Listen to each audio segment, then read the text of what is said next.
also, you'd have to question whether Mexico taking this stance is jeopardizing good relations with the US, which is, of course, by far and away the country's most important trade partner.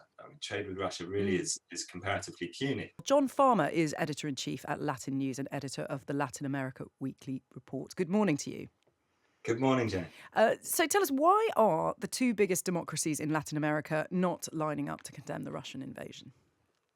Well, it's a very interesting question. Both Brazil and Mexico, they've vied for regional leadership over the years. Like you say, they're the two largest democracies in Latin America. And interestingly, right now, they both have non-permanent seats on the UN Security Council. In fact, Mexico is even exercising the rotating presidency of the Security Council. So you really might have expected them to lead the way in condemning the invasion. But this just hasn't been the case at all. We've seen a robust response from democratic governments across Latin America, being very critical of Russia. I say democratic governments because we have the authoritarian leftist governments in the regions of Venezuela, Cuba, and Nicaragua have been broadly supportive of Russia. But in the case of Mexico and Brazil, they've just kept a just incredibly tepid response. When push came to shove, both countries did condemn Russia on the Security Council, signing up to the resolution deploring Russia's invasion, although it's important to note Brazilian diplomats had tried to no avail to dilute this. And they also signed in the UN General Assembly as well, they condemned the invasion. But certainly the response that we saw there and that in the sort of diplomatic field has been very different to the response that we've seen at a government level, and in particular from the presidents of these two countries. You talk about a tepid response here.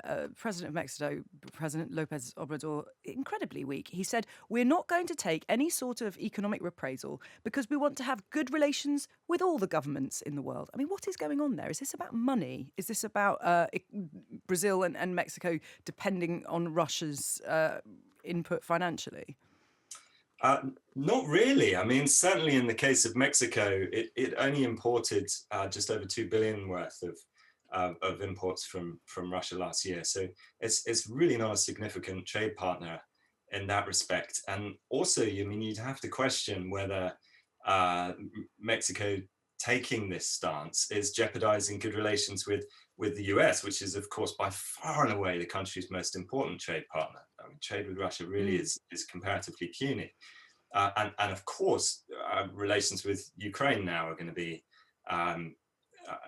severely damaged. Its ambassador to Mexico has remonstrated with the government over its stance, and pointedly, Russia has praised Mexico for its independence. I think López Obrador has gone on to some great extent about Mexico's historical principle of non-intervention for why he hasn't been firmer in condemning what's happened. But it's difficult to sustain this really when a sovereign state has been invaded. And it's also a bit of a cop-out because Mexico has taken very firm foreign policy stances before.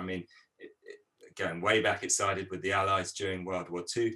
Also, it severed relations with Chile after the coup in 1973, which brought Pinochet to power. Well...